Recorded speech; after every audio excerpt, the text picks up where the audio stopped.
If I could take back one night of my life, it would be that one. The night I decided, without any real reason, that I had to prove a point in front of all of Ethan's colleagues. And in doing so, I managed to destroy the best relationship I ever had in less than 2 hours. Ethan had been with his company for 5 years, steadily working his way up from a junior analyst to a department head.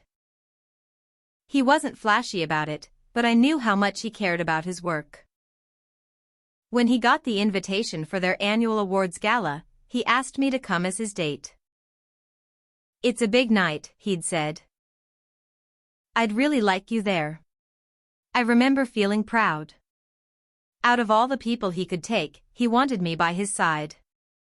But somewhere between getting dressed that evening and arriving at the hotel ballroom, my pride turned into something else. Something ugly. Ethan's job meant long hours, late nights, and work trips I wasn't invited on.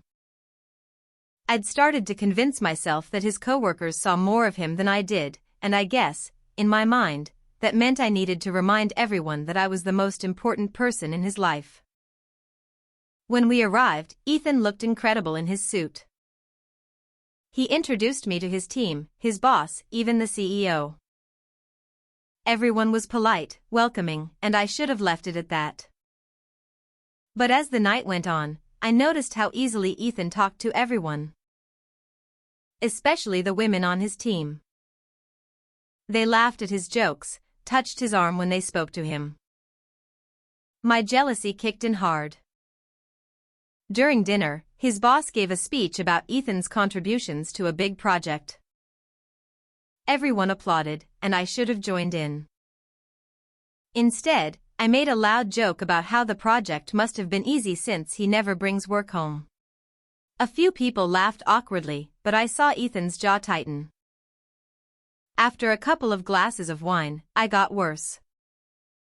I interrupted conversations, pulled Ethan away mid-sentence because I needed to talk to him, and at one point, I even accused one of his coworkers, loud enough for nearby tables to hear, of having a crush on him. The whole room seemed to freeze for a moment. Ethan's face went pale, and the woman I'd just humiliated excused herself without saying a word. I thought he'd be furious right then and there.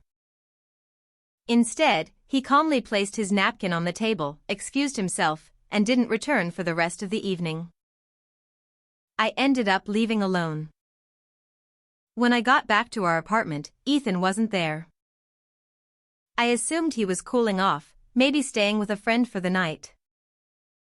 The next morning, I found him in the kitchen, already dressed, a suitcase by the door.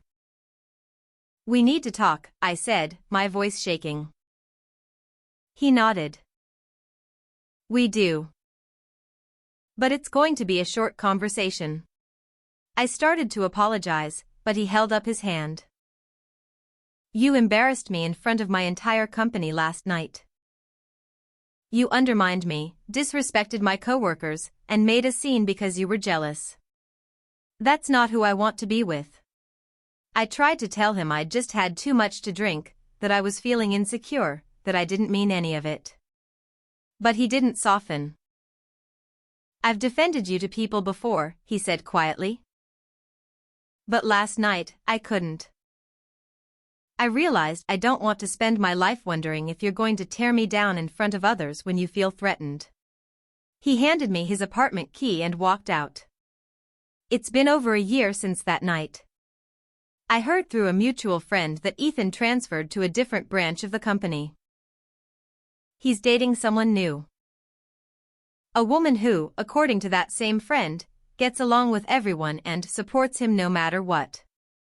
I wish I could say I've moved on, but the truth is, I replay that night over and over in my head. Every laugh I cut short, every comment I made, every look on Ethan's face when I went too far. I thought I was showing everyone that he was mine.